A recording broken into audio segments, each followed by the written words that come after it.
Hello दोस्तों, veterans नमस्कार। हम कोशिश कर रहे हैं कि सीबीपीआरओ के नदब साहब आईबीए को किसी प्रकार का सीओडी न दें, लेकिन हमारे ही कुछ संगठन ऐसे हैं जो एनकरेज करने में लगे हुए हैं, अपनी अपनी डिमांड भेज रहे हैं। कैसा आपने तो दिया है, हमारी भी डिमांड जोड़ दो। मैंने देखा व्हाट्सएप पर ये कोई bank of Baroda retired officers welfare association, इसके चेयरमैन कोई एस बी धनराज जी हैं, प्रेसिडेंट कोई सी एस शास्त्री हैं, जनरल सेक्रेटरी कोई के आर गणेश राव है, ये कोई वकील है और इनका ही बनाया हुआ है और ज्वाइंट कन्वीनर को ये लिख रहे हैं। ये कहते हैं कि हम बड़े खुश हैं, सोशल मीडिया पर देखा कि आपने अपनी डिमांड भेज रहे हो। हम किसी से अफिलिएटेड नहीं है, किसी ऑर्गेनाइजेशन से, लेकिन अपनी डिमांड रख दी इन्होंने। पहली demand, qualified service for full pension. Full pension के लिए 20 साल किए जाए जैसे आरबीआई में हो गए। अब मुझे पता नहीं आरबीआई हुआ है नहीं हुआ है, सेंट्रल गवर्नमेंट सर्विस में जरूर है, आरबीआई का मैं निश्चित नहीं हूँ। दूसरा, commencement of pension from the day following the session of service from the bank. Bank में जिस दिन से आप रिटायर हुए उस दिन से पेंशन शुरू की जाए, कि जिन्हें बाद में ली 2010 में, वहाँ से वो शुरू हुई थी। Similarly the resignees are paid from prospective date again violative. उसके बाद उन्होंने बताया कि पीछे से दिया जा रहा है, तो आर्टिकल 14, 21 पता नहीं किस किस का वहाँ पर बहुत ज़्यादा वो नुकसान हो रहा है। वो इस प्रकार की मतलब बातें कर रहे हैं, उनके पास भेज रहे हैं। उसके बाद ex gratia payment to resignees as all pensioners are of the one होमरीज। अच्छा खासा लंबा चौड़ा उनकी डिमांड है। ये यहाँ से नंबर 3 पर आएगा इनका। Similarly the resignees are paid, इनको जिस प्रकार भेजा और यहाँ तक ये लेकर के आ जाते हैं। उसके बाद इनकी चौथी, further similarly the employees who have rendered one more than 19 years and 6 months, the provision of regulation number 18 with regard to rounding of broken period is not extended to resignees, also other pensioners resignees। ये इनकी demand है सारी की सारी।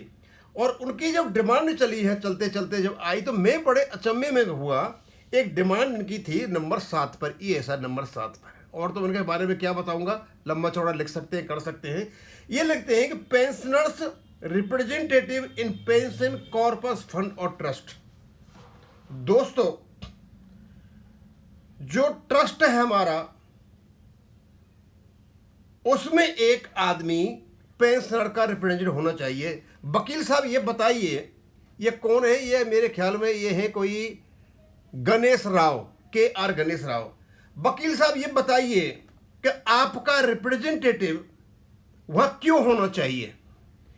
मतलब ये लोग अभी तक, ये वकील हैं, ये अभी तक वहां से नहीं निकले कि हमारा फंड से कोई लेने देना नहीं है, लेकिन जबरदस्ती हम घुसेंगे उसमें जाकर के। और retiree pensioner in the banks welfare fund में होना चाहिए। Periodical meeting with the retirees organization has to be conducted as per the central government IBA guidelines. Periodical meeting to review the case filed by the bank employees against the banks. If the cases can be settled out of court and resolved amicably as per the direction। मतलब ये भी एक 11वां number है, कोई need for banks policy to provide solutions। और उसके बाद need for staff accountability and responsibility to extend liberty may be granted to add further demand duration negotiations. और पता नहीं इन्होंने क्या क्या लिखा है इसमें, और लिख करके इन्होंने दे दिया नदब जी को। और इसका लास्ट का पढ़ देता हूं। Pension other than state bank of India joint note dated 2 June 2005 in respect of an officer other than the officer state bank India who is member of the pension fund who retires or dies while in service or otherwise ceases to be the employment on or after the 1st May 2005, pay for the purpose of pension shall be the pay last drawn by the officer employee prior to retirement। मतलब इन्होंने सारी की सारी डिमांडें सीबीपीआरओ को भेज दी और ये किसी भी संगठन से अटैच नहीं है। मेरी इनसे बात हुई, मैंने कहा सर हम कोशिश कर रहे हैं कि अभी जो ये जा रहा है इनका सीओडी, इसको न भेजें क्योंकि सुप्रीम कोर्ट में केस चला हुआ है। और सुप्रीम कोर्ट में जो केस चला हुआ है उसमें यदि आप बैंक पेंशन अपडेशन का मुद्दा भेजते हो, और मुद्दों को भेजो, कोई परेशानी नहीं है। इन्होंने हालांकि पेंशन का मुद्दा दूसरे तरीके से रखा है। पेंशन अपडेशन का मुद्दा मतलब 20 साल का और मतलब इतने साल का, लेकर पेंशन अपडेशन का मुद्दा नहीं है इनका इसमें। लेकिन इसको इस समय आईबीए के पास भेजने से क्या मतलब है? मैंने कहा साहब आप मत भेजिए। नहीं, वो कहते हैं वकील है वो कि इससे उस पर कोई केस पर असर नहीं पड़ेगा। अब इनके इससे तो नहीं पड़ेगा क्योंकि इसमें पेंशन अपडेशन है ही नहीं। लेकिन सी नवदब साहब ने जो भेजा हुआ है वो आरबीआई लाइन पे पेंशन अपडेशन का भेजा हुआ है, और उससे तो डेफिनेटली पड़ेगा, उससे पता चलेगा हमारा कोई पेंशन अपडेशन नहीं है। तो मैं ये बताना चाहता हूँ, ये हमारे जितने भी आदमी फालतू में पता नहीं इस समय क्यों भेज रहे हैं। इनसे किसने पूछा भाई कि तुम जा करके अपना दो? तुम्हें कोई पूछ नहीं रहा, कोई बुला नहीं रहा। 2015 में आपको बाहर निकाल करके रख दिया है, बाहर आपकी चीज को कोई एंटरटेन नहीं करेंगे। तो ऐसी क्या जल्दी मच रही है आपको, आप दे दमादम अपनी मतलब मांगे भेजते जा रहे हो। और दूसरा, अब तो दूसरी बात का पता चल गया हमें कि 1970 के बाद आईबीए और यूएफबीओ को बेच सेटलमेंट का तो कोई अधिकार है ही नहीं, अदर कंडीशंस का भी अधिकार नहीं है। लेकिन हो सकता है कुछ ऐसी चीजें हैं जो इनके अधिकार क्षेत्र में दे दी जाए और करा दी जाए, लेकिन बेस सेटलमेंट का कोई भी अधिकार इनके पास नहीं है। मैं बताना चाहता हूं, ये अपने जो क्या नाम, बैंक ऑफ बड़ौदा रिटायरी में ऑफिसर वेलफेयर एसोसिएशन, इन दो से मेरी बात हुई थी। चेयरमैन साहब ने तो बोल दिया था कि हमारे जनरल सेक्रेटरी से पूछिए। जनरल सेक्रेटरी साहब कहते हैं कि वो वकील हैं।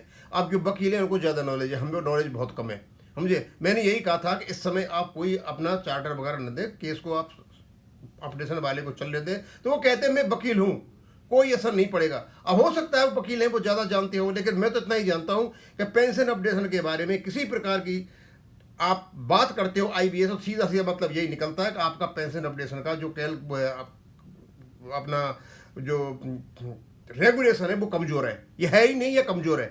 और लगभग सारे पेंशनर जानते हैं इस बात को कि इस समय यदि कोई इसी प्रकार बात की जाती है उसका मतलब है, लेकिन वो नहीं माने। मैंने उनसे कह दिया मैं साहब में तो वीडियो बनाऊंगा, क्योंकि मैं तो नहीं चाहता कि आप मतलब इस प्रकार का समर्थन दो, और वो दे रहे हैं। तो ये और एक नया निकल करके आ गया। अब ये ना तो किसी से अटैच है ना कुछ है, बस सिर्फ ये है कि ये इनके जो जनरल सेक्रेटरी हैं वो वकील हैं। अब वकील हैं तो स्वाभाविक सी बात है भाई, वो ज़्यादा जानते हैं, वो ज़्यादा लिख सकते हैं, ज़्यादा कर सकते हैं। अब क्या लिख रहे हैं वो क्या नहीं लिख रहे हैं, इसमें लंबी चौड़ी वो काफ़ी कुछ चीज़ें लिखी हैं। कितनी, मतलब 12, 13, 14 है, और उसके बीच में और कई ABCD करके हैं। मतलब इन्होंने 15-20 पॉइंट कम से कम लिखे हैं इनमें, और इसको भेज दिया किसको, ज्वाइंट कन्वीनर को, CBPRO वाले को, और उसके मेंबर भी नहीं है। चलो भेज दो, कोई बात नहीं है, आपको अधिकार है भेजने का, भारत आज़ाद है, डेमोक्रेसी हमको आदत देती है। लेकिन इस समय किसी भी प्रकार का पेंशन अपडेशन की बात कर रहा हूं, और तो आप जितने भी जाए लोग को कोई फर्क नहीं पड़ रहा है। पेंशन अपडेशन पे किसी प्रकार का आप कम्युनिकेशन नहीं करें और ना इनको बढ़ावा दें। और हम सिर्फ पेंशन अपडेशन की बात कर रहे हैं, और तो आप जितना लिखे जाओ लोगों को कोई फर्क नहीं पड़ रहा है। लेकिन पेंशन अपडेशन का जो केस, संगला केस का सुप्रीम कोर्ट में चला हुआ है, उस पर किसी प्रकार का कम्युनिकेशन आईबीए के साथ नहीं करें। और 1970 के बाद तो कर ही नहीं सकते आप, तो आपको जानकारी नहीं है तो वो एक अलग बात है, उसके बारे में कुछ कह नहीं सकता। अब इसको मैं यहीं खत्म करूंगा। थैंक यू, धन्यवाद।